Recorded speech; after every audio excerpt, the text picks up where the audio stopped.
नमस्कार दोस्तों। तो मैंने देखी movie Kesari chapter 2 the untold story of Jallianwala Bagh massacre. ये 15 अप्रैल 2025 को यानी कि कल थिएटर्स में रिलीज हुई थी। मैंने इसका बहुत लेट नाइट शो देखा था, तो इस वजह से मैं कल इसे रिव्यू रिकॉर्ड नहीं कर पाया, इसलिए आज सुबह मैं इसे रिकॉर्ड कर रहा हूँ। तो मुझे कैसे लगी मूवी चलिए बताता हूँ, लेकिन उससे पहले शांसिस में आपका स्वागत है। मैं हूँ शनोज, मिलते हैं इस इंट्रो के बाद।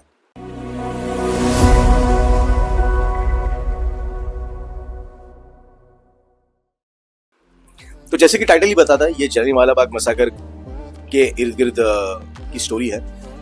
ये अनटोल्ड स्टोरी है। अनटोल्ड स्टोरी इसलिए क्योंकि इसमें जो इस मूवी में जो सीन्स दिखाए गए हैं या फिर जो इस मूवी का कंटेंट है वो पब्लिक में उतना मेन स्ट्रीम मीडिया में पब्लिक में उतना फेमस नहीं है, तो इसलिए इसे untold story of Jallianwala Bagh massacre ऐसे कहा गया है। तो स्टोरी है कि मूवी के शुरुआत में ही आपको जलियांवाला बाग मैसेकर का जो वो दर्दनाक पोर्शन है उसे दिखाया जाता है और काफ़ी अच्छी तरीके से उन्होंने प्रेजेंट किया है।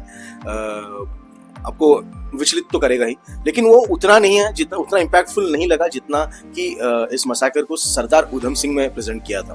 उस लेवल का तो नहीं है, बट इसमें भी मतलब उसे बहुत अच्छी तरह से प्रेजेंट किया गया है। तो मैसेकर का जो पोर्शन होने के बाद जो कोर्ट रूम ड्रामा होता है, जिसमें श्री शंकरन नायर, जस्टिस श्री शंकरन नायर, जस्टिस चेट्टूर शंकरन नायर, ये केरला से बिलोंग करते हैं और ये जो पर्टिकुलर लॉयर थे, एडवोकेट थे, उनका जो था वो पहले तो ब्रिटिश से बहुत लॉयल रहते हैं, मतलब ब्रिटिश की तरफ से केसेस लड़ते हैं वो, और फिर उनका जो मन में परिवर्तन आ जाता है पोस्ट दी जलियांवाला बाग मैसेकर।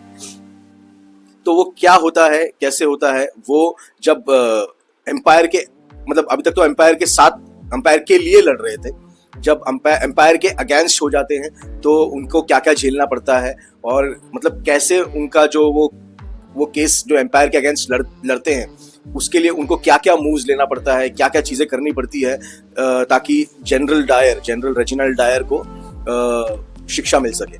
ये जानने के लिए आपको मूवी देखनी पड़ेगी। धर्मा प्रोडक्शंस, लियो मीडिया कलेक्टिव और केप ऑफ गुड फिल्म्स के बैनर तले बनी हुई मूवी है ये।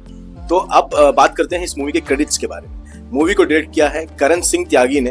मेरे ख्याल से ये उनका पहला मूवी है एज अ डायरेक्टर।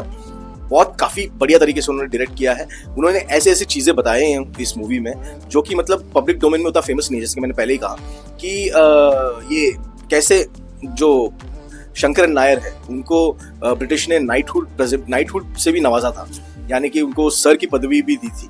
तो इसके अलावा वो कैसे इन सब उपाधियों को वो कैसे लोगों में डिवाइड एंड रूल करने के लिए भी यूज करते थे, ये भी मूवी में दिखाया गया है। तो काफी अच्छी तरीके से दिखाया गया है।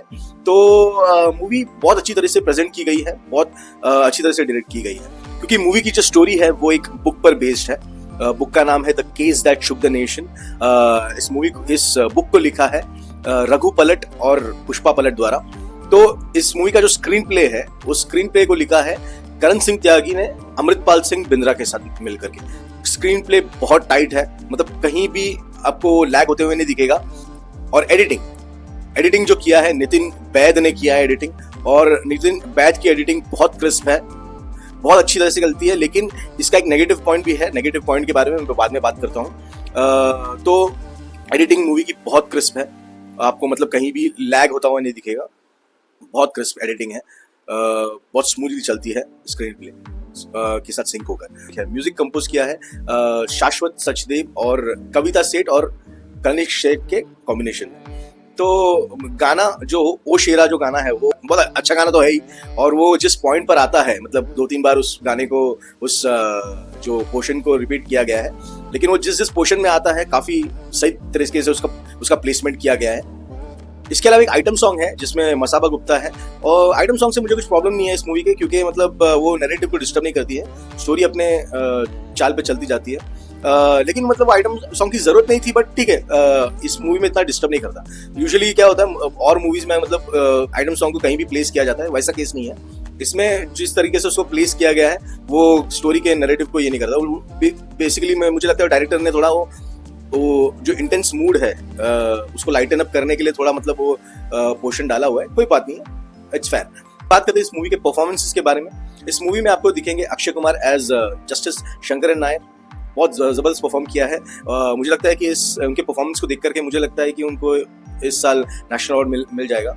इसके अलावा जो रेजिना कैसेंड्रा ने इनकी वाइफ का रोल प्ले किया है, पार्वती नायर का। इसके अलावा जो उनका जो राइवल है, आर माधवन ने एक एंग्लो इंडियन एडवोकेट का रोल प्ले किया है, नेविल मैकिनली, जो ब्रिटिश को रिप्रेजेंट करते हैं, जो एम्पायर को रिप्रेजेंट करते हैं और अक्षय कुमार के मतलब सी शंकरन नायर के अगेंस्ट में केस लड़ते हैं। तो इनका जो जुगलबंदी है, उनका जो मतलब वो कोर्ट रूम ड्रामा है, जिस तरीके से उन्होंने वो कोर्ट में लड़ाई किया है, वो काफी इंटरेस्टिंग है। बहुत अच्छी तरह से परफॉर्म किया उन्होंने, मतलब आर माधवन ने भी बेस्ट परफॉर्म किया है इस मूवी में। इसके अलावा इस मूवी में देखेंगे आपको अनन्या पांडे एज दिलरीत गिल, उनका परफॉर्मेंस सरप्राइजिंगली बहुत अच्छा है इस मूवी में। मुझे लगता है कि मतलब ये पहली मूवी है जिसमें मतलब मुझे अनन्या पांडे का जो परफॉर्मेंस है वो अच्छा लगा है। हालांकि उनका उतना स्क्रीन टाइम नहीं है, लेकिन जितना भी उनको स्क्रीन टाइम मिला है उसमें बहुत अच्छा परफॉर्म किया उन्होंने। इसके अलावा फिर कैरेक्टर आर्टिस्ट के बारे में बात करेंगे। एक एक्टर है क्रिश राव, उन्होंने प्ले किया है परगत सिंह का रोल। वो उनका रोल आपको टच करेगा, बहुत अच्छा परफॉर्म किया उन्होंने और उनको प्रेजेंट भी बहुत अच्छी तरह से किया गया है। तो मूवी ओवरऑल बहुत इम्पैक्टफुल है। इसके नेगेटिव एस्पेक्ट के बारे में बात करते हैं हम लोग, तो जैसे कि मैंने कहा कि इसकी एडिटिंग बहुत क्रिस्प है, बट प्रॉब्लम यही है कि एक या दो इमोशनल सीन है जो मुझे लगता है कि वो उसे थोड़ा टाइम लेकर अच्छी तरह से प्रेजेंट किया जा सकता था। बट वही होता है कि मतलब वो स्पीड में जिस तरह से मूवी एक पेस में चल रही है, उसी पेस में उस किस सीन को भगा दिया जाता है। तो मुझे ऐसा लगा कि थोड़ा उसका वो इमोशन, जिस तरीके से उसका इम्पैक्ट पड़ना चाहिए था, उतना नहीं पड़ा। तो मुझे थोड़ा उस पोर्शन में निराशा है। बाकी मूवी ओवरऑल जबरदस्त है। आपको मतलब आप जब देखने जाओगे तो मतलब आपको मतलब एक edge of the seat experience कराएगी ये मूवी। हालांकि कंप्लीट मसाला मूवी नहीं है, लेकिन आप इसे देख करके मतलब आपको फील होगा कि मतलब आपने कुछ बहुत अच्छा देखा है। और ऐसे मूवीज को मुझे लगता है, ये मेरा पर्सनल ओपिनियन है, ऐसी मूवीज बनती रहनी चाहिए। जलियांवाला बाग जो ऐसा एक इंसिडेंट है, वो इंसिडेंट के ऊपर मुझे लगता है कि इससे पहले भी काफी मूवीज बनी हुई है। मुझे लगता है और मूवीज बनना चाहिए इस इंसिडेंट के ऊपर।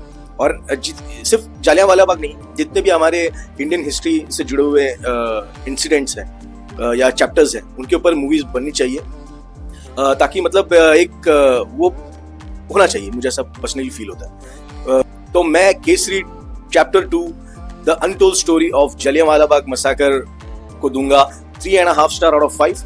अगर आपने मूवी देखी है तो प्लीज कमेंट बॉक्स में बताइएगा कि आपको मूवी कैसे लगी। और अगर ये वीडियो देखा है आपने अब तक तो प्लीज वीडियो को लाइक कीजिएगा, चैनल को सब्सक्राइब कीजिएगा और अपने प्रियजनों के साथ में शेयर कीजिएगा। वीडियो देखने के लिए धन्यवाद।